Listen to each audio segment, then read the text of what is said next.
Hey everyone, so I've been sick for the last 2 weeks. Last week, Friday, I was feeling much better. This week, everything kind of came crashing down. Coughing's definitely a little bit less than before, but my throat's really messed up. My, my body has chills and everything right now, and I just have not been, I have no energy.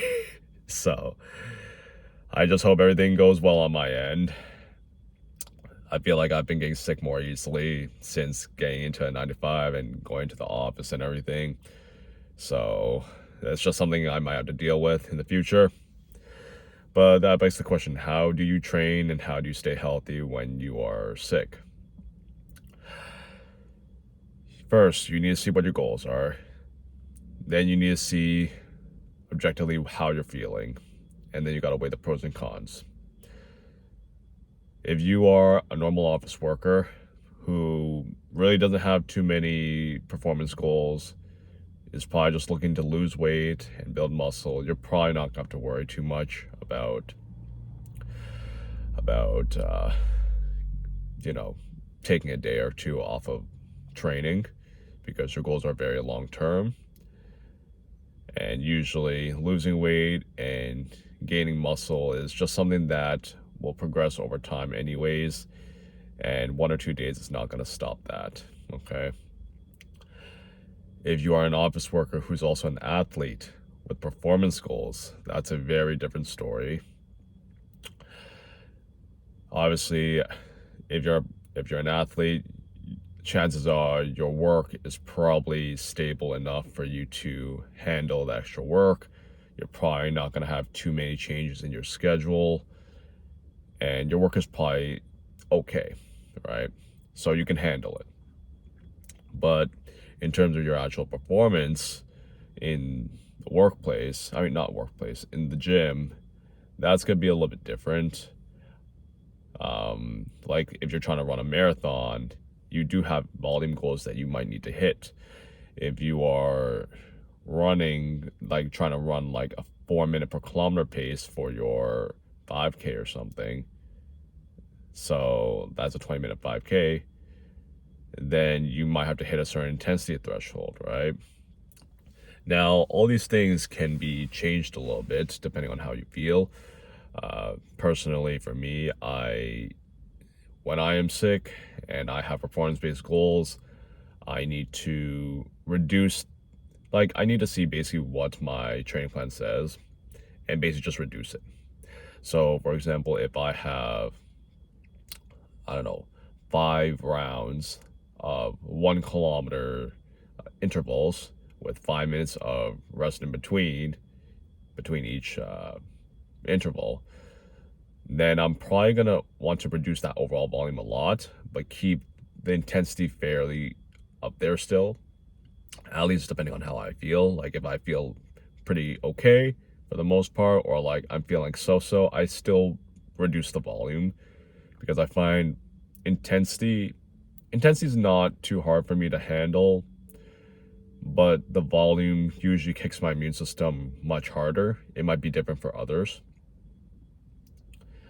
but again, you'll have to adjust your training program a little bit.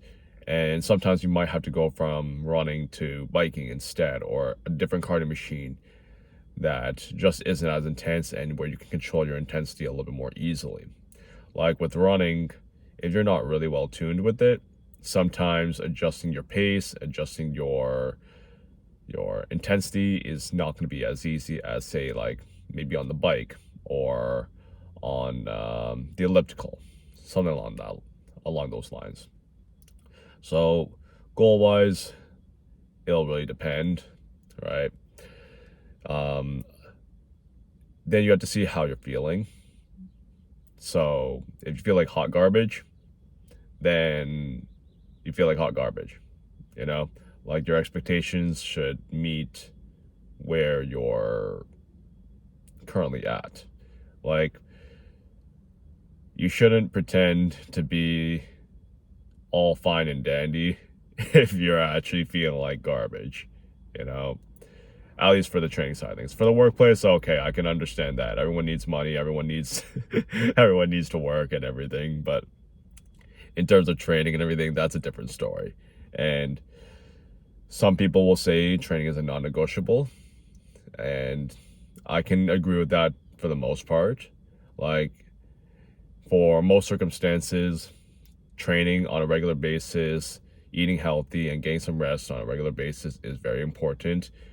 Sometimes training will take a hit depending on how you're feeling and what's going on in your life.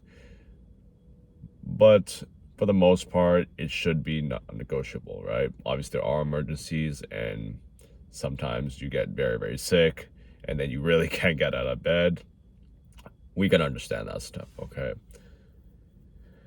So, yeah, just really see how you're feeling, and really just don't set your expectations too high, because your performance will probably suffer in the session anyways. You're not going to get your best performance most of the time if you're sick. That's just not going to happen. Sorry. And then the last thing is weighing the pros and cons. So if you're planning to train through all of this, the pro is that, well, you're probably not going to have too much of a hard time getting back into the gym with good performance and everything next week or whatever when you're back to normal. But the con is like, if you push too hard, then you might risk getting sick for longer, and then you're going to, well, have your training delayed more longer. So you have to adjust the intensity. Then if you're planning to not train while you're sick, the pro is that you obviously get rest. You're likely going to get recovered more quickly, at least if the intensity is not there as much and you can actually rest. But the con is that when you go back to the gym, your first week is going to suffer quite hard, okay? Like, you're going to suffer quite a bit. But then after that, the week after, you'll probably be fine. So that's generally how I process everything when it comes to being sick and trying to stay healthy. I hope this helps. Take care and have a great day.